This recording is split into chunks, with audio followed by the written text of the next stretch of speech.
Well, happy Halloween. Yeah. Well, if costumes count, I'm being catfished by somebody using the face of a beautiful girl from Thailand who's suspiciously in America on a work visa. And your home was like destroyed, right? In the hurricane? Or your bike? Or what happened? Wow, you really have been paying attention to my text messages, I notice. Yeah, of course. Okay, so no. The house where my personal belongings were being stored while I was attempting to move forever to Thailand and or Vietnam. The house had a leak in the roof in the bedroom, so I can't stay with them now because they moved their bedroom into the living room, and the only thing separating me and them was this like Chinese divider wall and maybe 4 feet between the kitchen table and where my couch was. Nah, this isn't working out at all. So you left. So I'm homeless. I might have to move in with you guys. We're homeless too. We're staying at Airbnbs. Yeah. But let's just not forget you're not from Florida, right? You're from New York. Well, yeah, except I left New York before you were born. I left New York in 1978. I've been in Florida my entire adult life. I've been here for 44 years. But you could always go back to New York. Your Nobody family's goes in New back to New York. York. No, no, no. There's no going back to New York. I don't even know how a person could suggest that. Oh, by the way, did I tell you I just moved back to New York in June? Wait, so you tried my suggestion. That was so crazy. Actually, I did. I was moving in with an old girlfriend. Uh, I was supposed to be taking over like this basement apartment while she was nursing her 95-year-old husband, uh, who keeps falling and splitting his head open. But when I got there, he was in perfect health, and there was no apartment on the basement floor. What there was a basement that had, I think, 3 dining room sets, 2 living room sets, everything jammed in there from every house or apartment that they'd ever rented in their lives. Nothing's ever been thrown out, and all of the windows were sealed. This was a problem. I don't know. There's all these pregnant pauses, but is she filing her nails or something? I mean, is Callan not paying attention to the opening broadcast of her show? Steve, I'm kind of blown away where you're pulling these stories out. I kind of thought our first episode we'd kind of talk about stuff that I already knew. This is like new information that I need time to process. There's nothing to process. This was once a beautiful girl. It turned out she's a drug pill popping, alcoholic in the morning, drinking, raging maniac. Is she a Scorpio rising? Oh, she's an Aries. I don't know what her Mm. rising sign is, and I don't think I even want to know. I've actually ghosted her after knowing her since I'm 9 years old.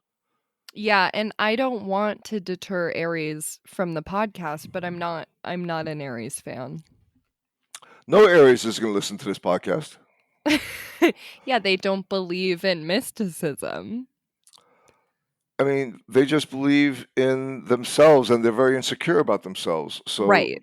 they Right. pretend to believe in themselves on the outside, and in the inside, they're oh, those poor Aries. Usually if you meet someone who deeply hates astrology and is really just angered by it, they're an Aries. That's so sad. Yeah. It's Well, it sucks to be born around tax day. There's trauma there. oh, Yeah. Yeah.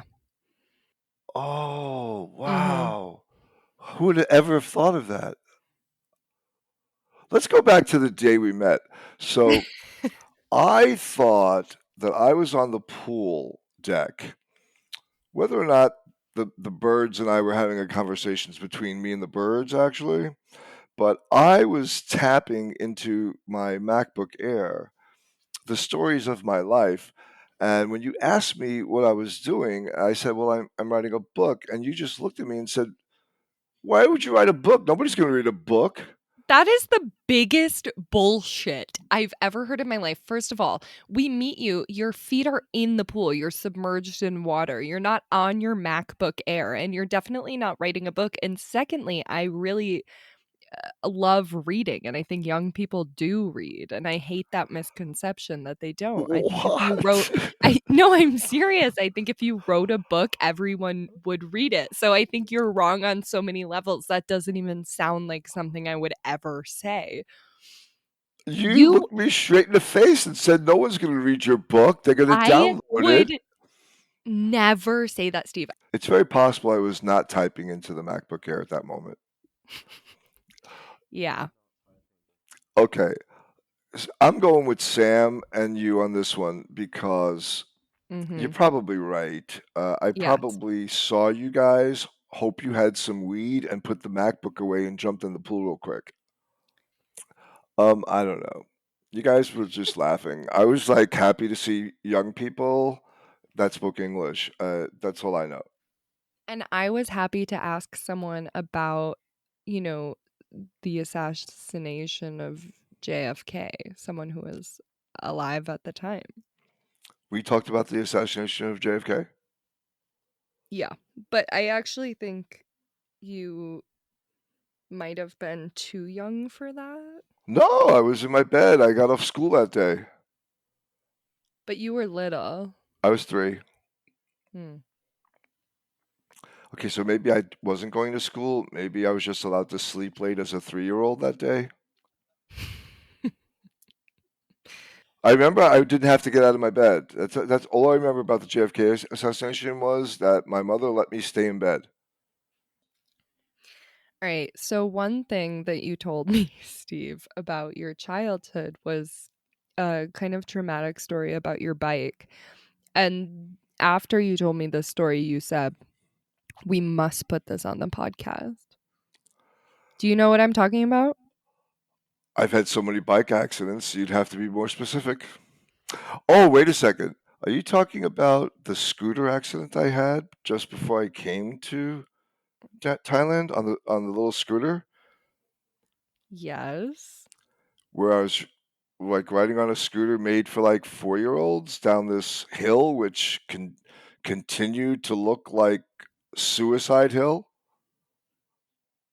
I mean, no, I wasn't talking about that, but if you want Oh. to if you want to divulge, you can go for it. My God, I nearly killed myself 6 months ago in Virginia. I was catching up to my cousins who were going for a walk. So I figured, okay, I'm not going to catch up to them on foot. So I grabbed this little scooter that I used to use to like to go from the pizza shop to the corner store, like to get rolling papers or something like that. And and what I didn't realize is that there was this very deep hill. And so I was enjoying myself on the hill. I was starting to go really fast, and then I realized there's no brakes on the thing. So I darted into a side street, and the side street has cobblestones specifically designed to stop people from skateboarding or using scooters, and it nearly killed me when I hit it because I had no time to react. I went right down to the ground, and I hit my head. Do you believe in God? Which one? Go deeper. What explain that question? Well, are you talking about like the creator of all, or the people who call themselves gods today? Both and or either. Do you really want to go into religion? Not religion, just you personally. Do you believe in God? And if you do, what does that mean to you? Or what I does that believe that mean? something or somebody created it all, and that person gets the designation, or that entity gets the designation of creator of all. Some people want to call that creator of all Yahweh or Yah or Yahweh, or and other people want to attach God to all kinds of different sources of information, but most of them have no idea what they're talking about. Do you think that you know what you're talking about? I do. I'm not trying to justify my existence or look for an afterlife. But So therefore I don't have to believe in a God. oh, so in and of itself, you're justified. Well, no, it's just that I'm not trying to enter the kingdom of God. I'm not trying to live in the everlasting afterlife. I don't believe that exists. I think it's kind of foolish for living, thinking, breathing humanoids to have that thought because I kind of think it takes away from the reality of truth. What do you think about reincarnation? Um, I don't know that that's now you're back in that afterlife. You're just trying to define afterlife with another word. Reincarnation is not afterlife. Reincarnation is you keep being put into this physical reality. I mean, that's not afterlife. That probably has the least to do with afterlife.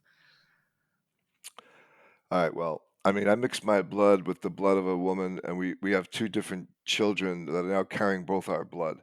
So, in that regard, there's been some reincarnation here on Earth. I don't know about the rest of the stuff. I believe that none of that stuff exists. Well, that's a physical way of looking at it. Well, But yeah. but it's true. I mean, it's all you really know, so it's honest. Well, why would here's if you've known anyone who's died and come back and listen to their story always um, corresponds to their personal beliefs, and they see the God that they believe exists. So, I had an uncle that he died, he came back, and God to him looked like Abraham Lincoln. You And believe in manifesting your own reality, and can I draw an anecdote with your cloud art?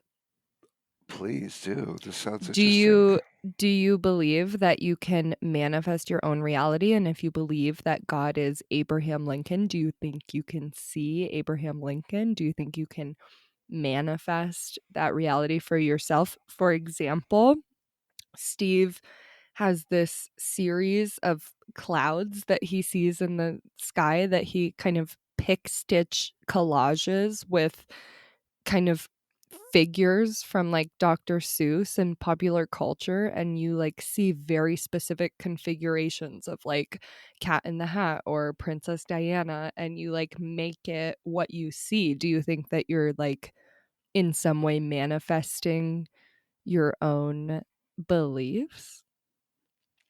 No, I think that I'm seeing forms in the clouds. I don't think I'm forming these forms in the clouds. I think that these cloud formations are there. They're being captured by the lens, and then cleverly they are being matched up to things that people have seen before, like Dr. Seuss. It's interesting you said Abraham Lincoln because I do happen to have an Abraham Lincoln cloud formation. So, Well, you brought up Abraham Lincoln. And when and you have to remind yourself that you are forming the connections. So are you forming the thing itself? okay, so what you're asking me to do is publicly state that I believe I'm the master of quantum mechanics in my own mind. That's what you're asking me to do. Yes, in that case, I'm doing that. It's interesting, Steve. You mentioned the Hebrew name of God, Yahweh, which translates to He brings into existence whatever exists, kind of like you with the clouds. Mm. Yeah, except I'm not bringing them into existence. They're already there. So if I didn't look up, I wouldn't see them. Right, but isn't bringing the connection bringing in the existence? I mean, nothing is anything until we put a label on it. Isn't, connecting the thing the very point of its existence? Um, we call that pretzel logic. Go on. That's pretzel logic. That's pretzel logic. You'll have to ask the creators of the album from Steely Dan because I don't know what pretzel logic is, but that was the name of their album, and I used the name of their album to describe things like you just said. They were very intelligent guys, so it's possible that, you've linked onto something here, but I'm not really sure. Well, here you go. Pretzel logic is used to describe inconsistent, illogical thinking that once scrutinized doesn't stand up. It's similar to the term illogic. Did you just hear me Yeah, coughing, or did I successfully mute the mic? It was successful. Thank you. Samuel, I think you're right, and I think that all that silliness just comes down to the fact that it's a Steely Dan album. Well, wait a minute. I need to hear the definition of pretzel logic again because I was coughing during your presentation and I had to mute the mic. I'm not going to repeat that. Repeat it. Pretzel logic is used to describe inconsistent, illogical thinking that once scrutinized doesn't stand up. That's exactly the term I wanted to use to describe what you just said, Callan. Well, I love this about you, Steve. You do what I do in the sense that you give words meaning based on their vibes, but you don't exactly know what the words mean, but you still continue to use them based on kind of the energy that the words give off. And then they end up being correct because you've matched the energy with your feeling for the word. So, this is a great example of something you and I have in common. Okay, but this is probably the only thing we have in common. Okay, I fair. mean, I'm just saying, other than Sam, we have Sam in common. I think he prefers Samuel. I didn't know that. He does. What happens when Sam's not well? Sam? I mean Samuel, It's sorry. like, Sam, are you well? I mean, He loves that. He's a Cancer. He kind of I'm loves sorry, that, like, Sam. he loves, like, being asked if he's well. He's a Cancer. He loves that kind of, like, neediness. Like, "Sam, are you well?" Like, he I wants just want to people be to ask cared that. for, Steve. Yeah. You just want to be loved. Is that so wrong? That comes from a movie. Well, speaking of love, I just left Thailand after 90 days, and there sure is a lot of love there for sale. We know. This is where we met and we all fell in love, all 3 of us. We did. Not And for sale, Valerie, though. we loved Valerie that day too. Shout out to Valerie, who you have kind of dismissed earlier on. No, no, she's definitely going to be one of our number one supporters. I vaguely remember saying she kind of looked like my second wife. Who you love. I remember, yeah, I remember it now. Yeah. I do my best not to remember her, but she continues to filter into my dreams. She's really incredible. Basically, we were all in the pool and Steve was going on and on about vaccines and we were just talking about everything under the sun from religion to COVID to the 5G towers to talking to birds. And this poor girl was in the pool. And Steve just turned to her very randomly and said, "Are you hearing all of this?" And she said, "Yes." And you said, "Do you understand?" And she said, yes, some of it." That's exactly the way she did it, yeah. I know. Actually, Valerie told me just the other day that she's thinking of going to Mexico on her next vacation. Can we all go? Well, it's interesting that she said Mexico, and then just yesterday, my friend's son said Mexico because the thought of getting onto an airplane uh, and flying coach to go back to Thailand, I can't imagine anything worse than that, other than economy. Wait, besides your classism, I actually have something to mention to you that we haven't even mentioned on this podcast. And that's that we met each other at the pool of Kosan Palace, yes, but we were on the same flight Oh from yeah, Dallas to Japan and Japan to Bangkok. We were on the same flight, and we didn't even know it until I met you on Kosan Road. So are you saying that we should shout out to Japan Airlines for this? No, no. I'm saying that we should talk about the likelihood of us meeting and the coincidence that we were on the exact same flight from Dallas Fort Worth, and neither of us live in Dallas. And I wasn't even supposed to be on that flight. I was only on that flight because I missed my flight from Miami the day before due to a COVID test. But I thought you went to Dallas to see your kids. Well, that's true. But the reason I was on that flight is because I had missed the flight the day before in Miami. I went to take my COVID test, which was $175 and a waste of my time. And when I got back to the gate, all I saw were my bags, not on the plane. And then they told me it was too late to put the bags on the plane. And they told me the reason they didn't put the bags on the plane is because I wasn't back yet. And I was like, well, I was sent by you guys to take the COVID test. You knew I was going to come right back, and they just said they were sorry. So And you made a I stopped in Dallas. for a couple days. I was there for 2 days. Good. I enjoyed it. And I came back through Dallas and had the culture shock of my life because I kept $20 with me, just so I'd have like some gas money to get to the ATM, like when I got back to America. And I was like, okay, well, they have really good breakfast here at the Hyatt Hotel in the Dallas Fort Worth airport. And I went to order the pancakes, and they were $20, like 1960 or something. And that was going to go over with the tax for the $20 I had. And I had just spent 2 weeks in Da Nang, Vietnam, spending $2.60 for three pancakes, fruit, and two eggs. So I was not happy upon my initial return to America, but I am happy to be back. Does it feel different? No, I'm still going to feel homeless tomorrow. And you've been to Thailand before, because one of the first things you said to us is that the food system has gone downhill in the last 5 years. Everything has gone down in Thailand. Everything's gone down in Thailand. Luckily, though, I stayed at the Prince Palace Hotel for most of my visit there.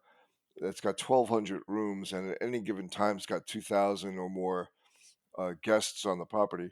So, But what even brought you to Thailand? oh well, how much time do we have on this initial podcast? A lot. Okay, so well, I went to Thailand primarily because I wanted to play my guitar with the band that I'd played with there before. And I had these dreams of writing songs and becoming a famous rock musician from America in Thailand. And did it work? Well, I'm about to be homeless tomorrow in Florida again.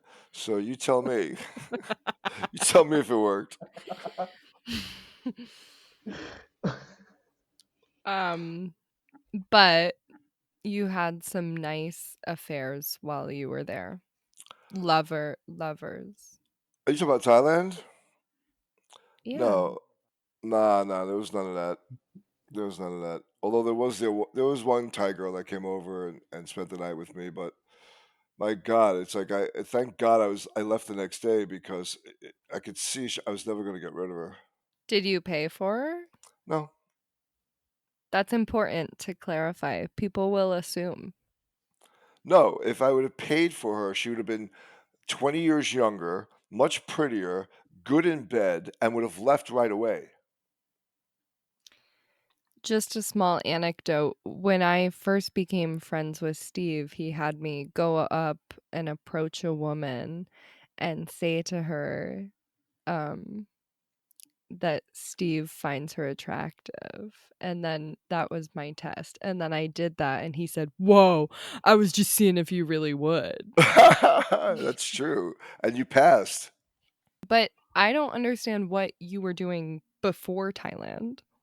Well, the first thing I was doing was waiting for them to drop their ridiculous COVID restrictions so I could fly in there without having to go into a 14-day quarantine against my will. Steve, but you'd be keeping other people safe. You know, the Nazis used to say that. Oh my god. It's starting, guys. The real podcast is starting. Get ready. Buckle your seatbelts. Welcome to O'Mystic. How long did we go into this initial test phase until we brought up the Nazis? Until we bring up COVID? Um, I don't know, about 30 minutes? So, are we going to get demonetized immediately because we're talking about Nazis and COVID? You know, I want to talk about COVID for a minute because there's not a person in Thailand that doesn't walk around still without a mask on. Now, it's good and it's bad. I'll tell you why. The Thai females all seem to have very pretty eyes and eye structures and eyebrows and hair. But when they drop that mask, man, sometimes it's better to keep that mask on. Steve? 80 million people in Thailand will now tune out. Steve, what were you doing while you were waiting for these restrictions to drop?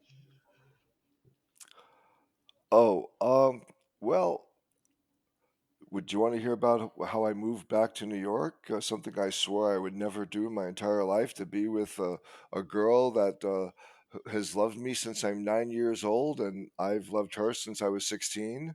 And well, that didn't work out at all. So Mhm. why would we want to talk about that? All right. I mean, like I was hoping I could forget this, but apparently not. So okay, so I dropped everything. I was taking care of my mom who was ill and nursed her back to health for a while. And then my sisters took over. One's a nurse, and the others live close by. So once my job was done, I was looking for purpose and meaning in my life. Well, I got a phone call from a girl that I've known my whole life, who I was in love with most of it, and she was like, "Okay, my husband, has uh, fallen several times. He's losing his memory. He's probably going to go soon. I need help with him in the house, to help him up the stairs and all this." I was like, uh, she goes, "I have a completely refurnished or renovated basement in the house here. Why don't you come move up here and help me with him? And then when he goes, life will go on happily ever after." And I was like, I bought into this little dream. So I packed up my car, gave away most of my worldly possessions, and I drove to New York. And everything was fine until I walked through the front door and I saw my renovated basement was not a renovated renovated basement at all. In fact, it wasn't even a redone basement. It had like 40-year-old carpeting. It had two sets of dining room tables and chairs from some other house that her parents lived in, and maybe her grandmother. Oh yes, it was her grandmother's dining room table, and it was her parents' dining room table and chairs.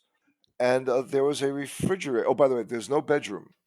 I don't. Did I point out there was no bedroom? There was no bed. So I wasn't really sure where I was going to live. Luckily, I brought a bed with me just in case. And I wound up never even bringing it out of the car because I walked into this non renovated basement and I noticed that the windows didn't open. So I Oh. opened them forcefully. And that night, she came running down saying that something had tripped the alarm and I have to close the windows, to which I refused. So I was already leaving the first night after I got there. Now, mind you, it took me 2 days to get there in my car. So here I am. I don't know anything, that this craziness that's about to befall me. And there was a refrigerator that was there, and it wasn't plugged in. So I opened up the door and I found canned goods in the refrigerator. So I asked the girl why she was using the refrigerator as dry storage. Can I take the canned goods out and the 50 bottles of soda, mind you, again, that were not being cooled? And I said, I'm not going to be able to eat the food that you eat here. So I'd like to go buy my own food and put it into the refrigerator. And she said, no, we can't plug in the refrigerator. It costs too much money for the electricity. This was a problem. Well, do I have to g- do I have to go on about this story because it just sounds too unbelievable. Yes, So Sam, you I didn't do. tell you this story. No, For God's sakes. Oh, okay. So here I am. no, you're good. Here I am in the. It is funny, I know. So here I am in the basement. Oh, by the way, did I tell you that she had 4 cats? S- So so there's cat hair all over the place. No, Okay. Now, can I be sued as long as I don't use the person's name? Because I don't want to get demonetized and sued on the first broadcast. we're not monetized, and we probably Okay. won't be for a Well, by the way, did long I tell you this was my time. older sister's best friend? Yeah, yeah. No.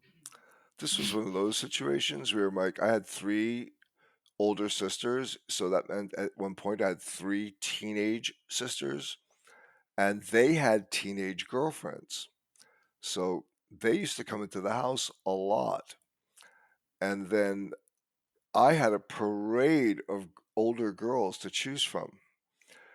So as it turns out, one of these girls fell in love with me. And this is who I went to see in New York. Are you with me on this? Okay. Mind you, her husband was still alive. That didn't seem to bother her. Okay. So now she's bringing up a former lover into her home who, according to our phone conversations, that romance was still quite alive. Mind you, her husband is still alive as well. But this is what I actually drove to New York and entered into voluntarily. So here I am. I drove all the way to New York. I've got everything in my car. But the refrigerator, I was having trouble with the refrigerator part because it was being used to store canned goods. And that's not what refrigerators are for. They're to keep fresh food cool. So this wasn't working out. Well, anyway, so I stayed a second night, and the second night I had just put clean sheets and a clean blanket onto what is now a my couch bed. And this person comes down, obviously drunk, and laid down on the bed next to me with these filthy shoes that she walks on the carpet with, the carpets that the cats pee on. And I have these smelly, dirty, filthy sandals that should have been thrown out a long time ago next to my pillows, which is next to my face. So I jumped off and said, "Hey, I just put down this clean bedding," which she ignored. And then next thing I know, she started to approach me and she's got her arms around me and wanted to know if I wanted to kiss her. And I said no. Now, it was like one of those things where she was wrapping her arms around me and trying to be romantic and saying, "Don't you want to kiss me?"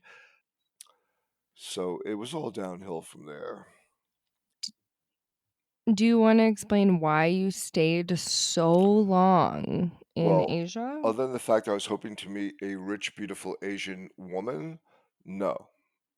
I wanted to stay in Asia and I would have stayed. Because you were afraid of gun violence No, because I'm homeless. and therefore afraid of gun violence? More people are afraid of me than I'm afraid of them. I don't see that as a problem. Do you own guns? Not anymore. They've all been taken away. Do you want to get into it? Do you really want to get into that? Kind of.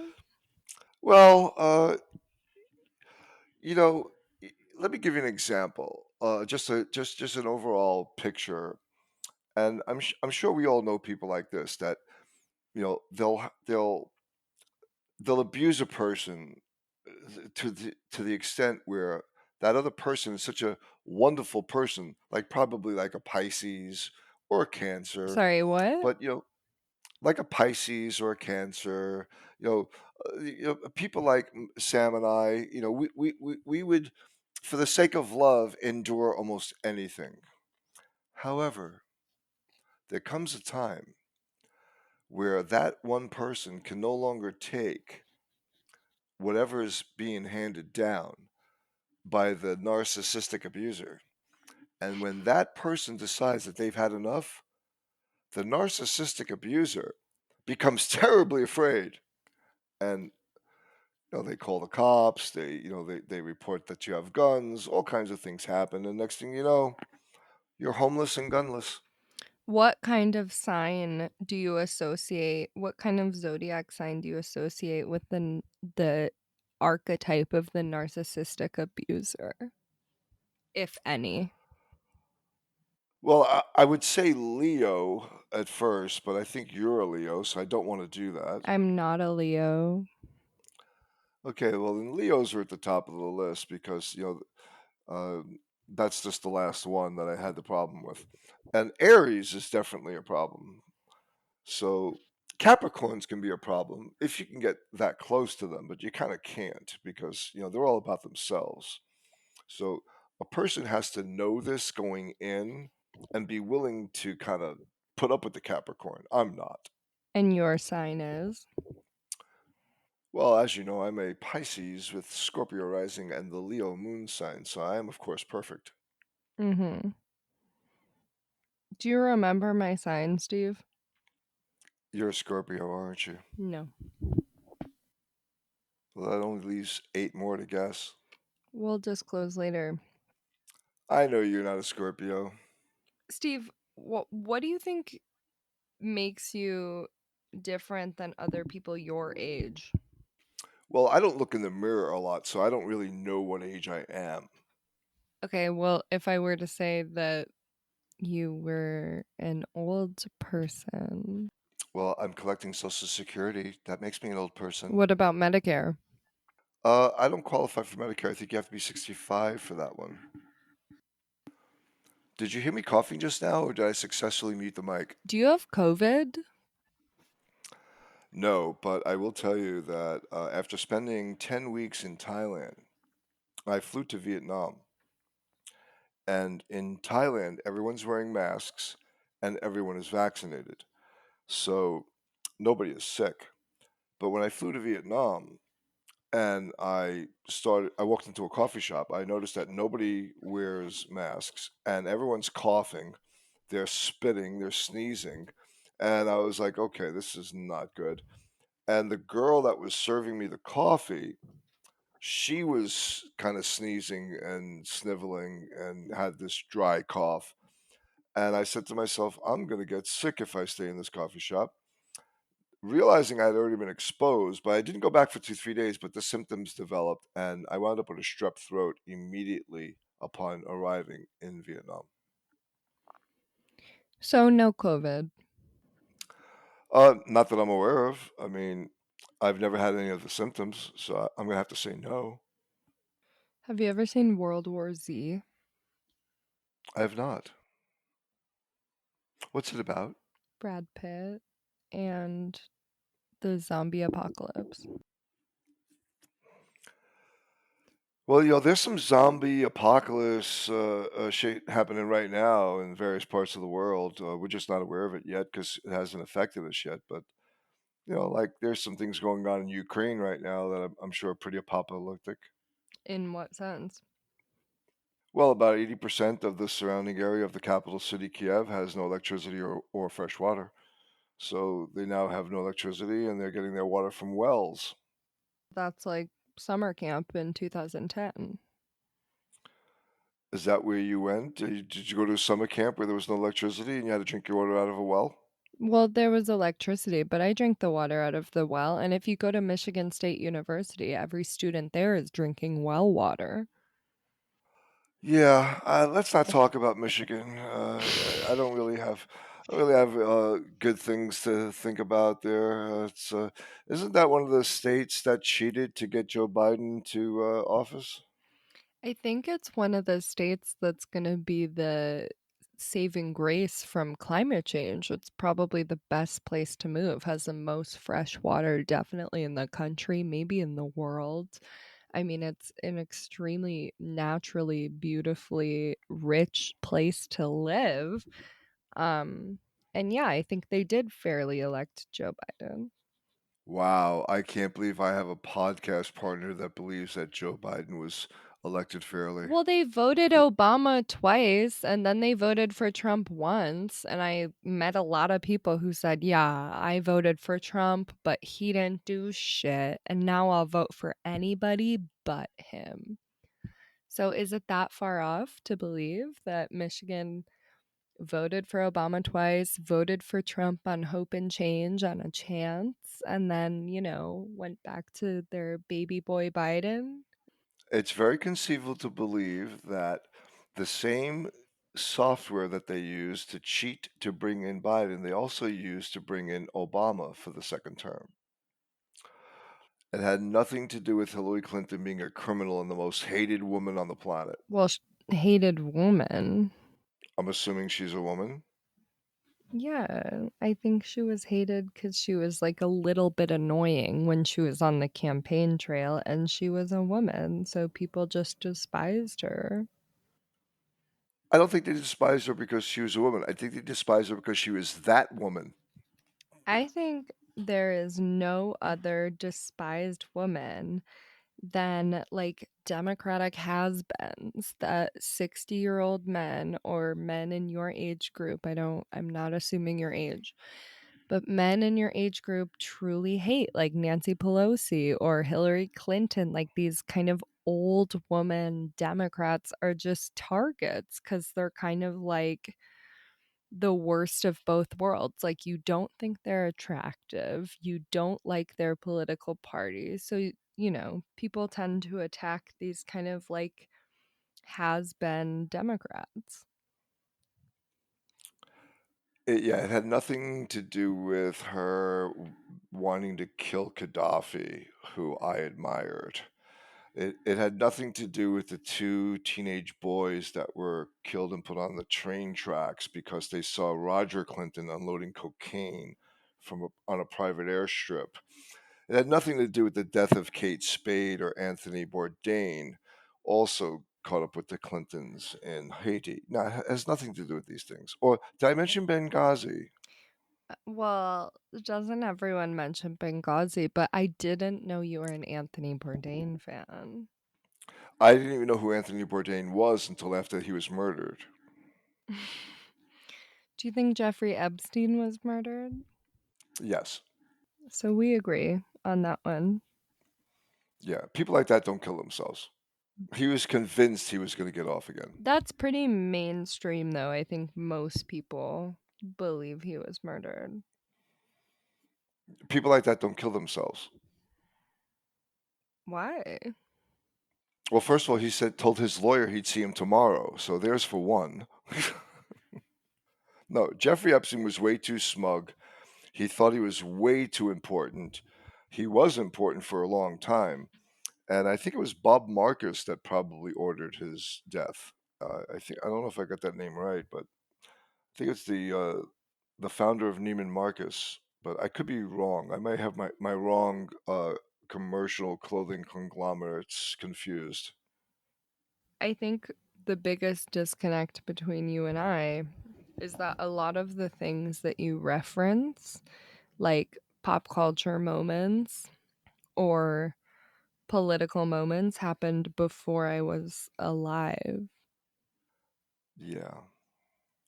I think that though will ultimately be a plus for us because it's going to educate you to things and it'll educate me to things. For instance, this podcast. I didn't think I was going to be doing a podcast. I thought I was going to be writing a book until some girl in Thailand told me no one was going to read my book. And that girl was a product of your 6 personalities, because it definitely wasn't me. Do you know that in America, we think Thomas Edison created the light bulb? But it was Tesla. Okay, well, we think Tesla or Thomas Edison created the light bulb. Okay, well, in China, they believe some Chinese guy invented the light bulb. And in Tanzania, they believe some Tanzanian created the light bulb. Yeah, every country and culture has their own story of creation. And with their own story of creation becomes their own identity and their own culture and their own way of viewing the world. Okay, well, then who invented the light bulb? Isn't it just the most amazing possible thing to say, I don't know? No, because there's drawings of light bulbs in the pyramids. Aren't we a culture in the West that's so obsessed with credit? I mean, who did this? Who did that? Who gets credit for this? Even dead people we care about giving credit to. You know, I don't know. I think You want the thing about you, Steve, I think you're incredible. I think you're amazing. But I don't think credit is due. And who's asking for it? The Chinese guy who invented the light bulb. He's Well, what asking about for credit in China, and Tesla is asking for credit in my heart, and Edison is asking for credit in the New York Times. I mean, we're all asking for credit, aren't we? No, we're not. In fact, I want you to know that while we're doing this initial broadcast, I was scrolling through my Tinder app and there was a girl named McKellen, and I swiped to the left before even seeing her face. Wait, is left good or bad? No, left is rejected. What? You thought it Yeah. was my last name and my first name mixed together, and you thought, "Oh god. Oh god, I better run. Oh It god, I was your better run." last name. It was your last name and your first name put together. But she was hideous, and you're quite beautiful. Thank you, Steve. I was just gonna say, on that note, maybe give me a compliment, but that was a really incredible compliment. So thank you, Steve. You're welcome. Yes, You're incredible. you're actually quite the darling girl. Thank you, Steve. And you're quite the darling guy, you know. I really am glad that I met you, and I'm glad that this worked out and we were able to record. So thank you. Is our initial podcast coming to an end? Yeah, but babe, there's much more coming for you. Oh my. Yeah. Are these going to be edited or are they just going to go bluntly? I'm not sure. We'll let Samuel decide. He's the voice of reason. The voice of reason. All right, Steve. Stay cool. Good luck on your journey tomorrow. Excellent. Thank you. Bye, Sam. Bye, Sam. Bye, guys. Somebody wake up Sam. Bye, Steve. Bye. Bye.